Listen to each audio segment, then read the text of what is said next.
This is Tina from WCCO, and I'm with Kevin and Carol from the Washington County elections. And with us, we have a sample ballot of this upcoming election. Do you two want to tell me a little bit about it?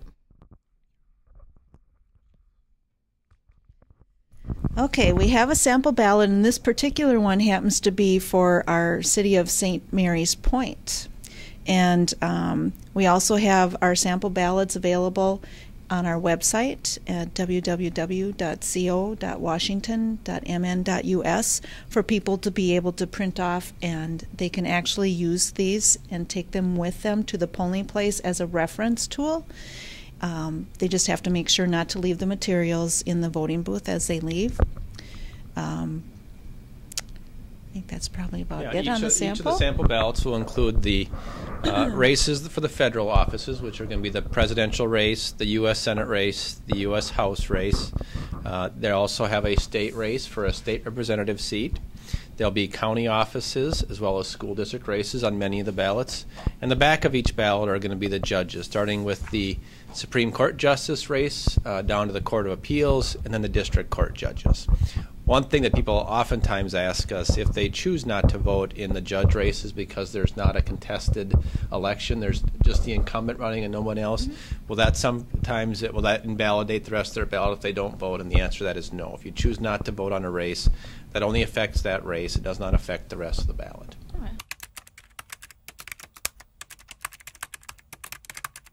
What time will you be open on November 4th for polling? Cover that, and I'll just explain a little bit more with our absentee voting. We've actually extended our hours in Washington County. Tonight we're open until 7 p.m. Tomorrow we are open 8 a.m. until 3, and then Monday our normal hours 8 until 5. So I just wanted to make sure people were aware of that option. And then the voting hours themselves are 7 a.m. until 8 p.m. on Tuesday, November 4th.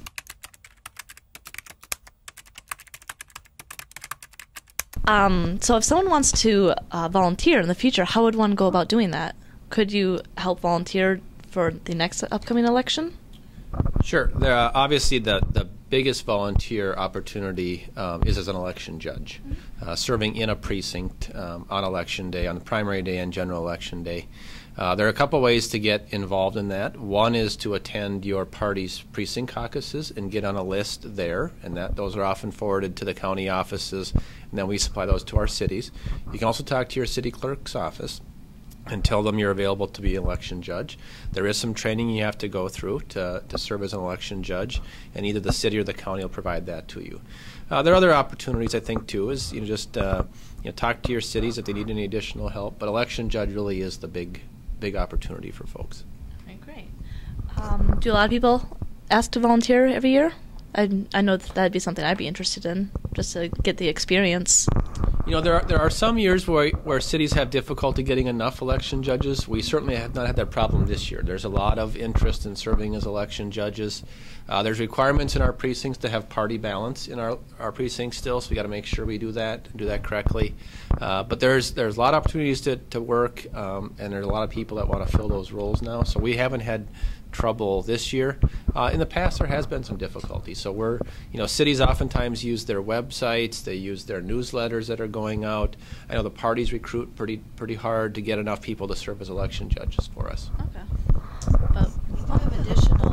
We do have additional resources too that we try to work with, and one of them is we have a student election judge program or an election judge trainee program.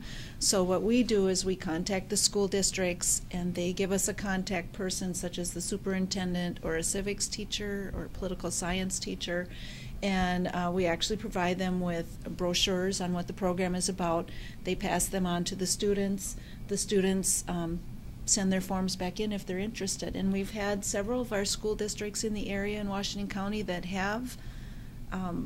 will be participating in this election. I also have been involved with a program that Winona State College has done. They actually got a grant to become more active in the election. So we've got a group of about 100 of those college students coming up different areas in Minnesota, but we've got about 22 of them coming up from Winona State to work at precincts in Washington County. I think one of the other counties that is doing the same thing is Hennepin, and I believe they're actually doing some in Winona as well. So we have those couple of other opportunities for people, especially for our young people. Well, it's great that there's so many young students or young people that are so willing to go out and vote this year. I definitely think it's going to be a momentous voting season, whatever the turnouts are going to be. Are there people available if you have questions while you're voting, or is it pretty much like you go in and it's private? No, there certainly are election judges that are available to any voter that has a question about the process or about how they fill out their ballots. There is an election judge that will be giving individuals their blank ballots, and they should be going through with each voter about how to fill it out, what to look for in your ballot, making sure they know there's front and the back to the ballot. Anytime a voter has a question, there'll be plenty of election judges around to answer those questions for them.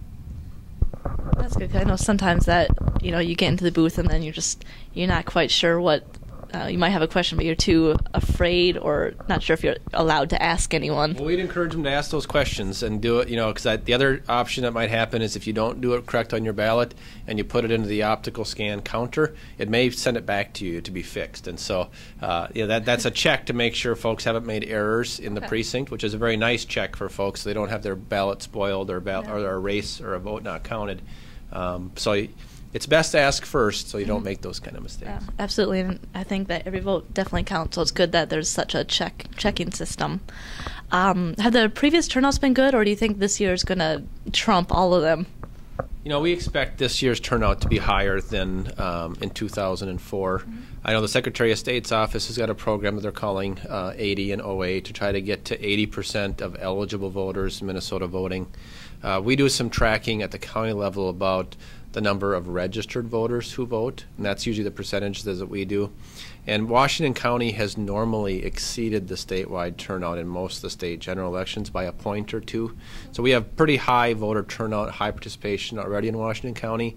So couple that with all of the trends that we see on increased absentee voting, increased voter registration activity, the increased participation at the precinct caucuses. We think that's everything tends to tell us it's going to be a big turnout, and that will probably exceed what we've had for turnout in the past. And so what we did is we prepared for that. Carol and her staff have made sure we hire enough judges, we make sure we print enough ballots, make sure we have enough supplies at our precincts so that we can handle a larger turnout. Now, I would say that we do expect some lines at certain times in our precincts. We hope to minimize the wait times, but I'd suspect right away in the morning it's going to be very busy, and then towards the end of the night it's very busy again. So any voters that can get there between 10 o'clock and 3 o'clock, you're going to have a shorter wait time than if you try to go at the two busier times. And so we are encouraging folks, if they can, to use those middle-of-the-day kind of times. Sneak out of work, exactly. Come to vote. This is Tina from WCCO Radio, reminding you to go out and vote this upcoming election on November 4th. If you have any questions about where you can vote, you can check out a couple websites. One is maps.google.com/vote. Otherwise, there's pollfinder.sos.state.mn.us. And again, those two, you can check out where you can vote, where your precincts are. If you have any questions about the candidates themselves, you can check out many websites, but one that I found was very useful was vote411.org. And again, make sure you go out and vote this upcoming election.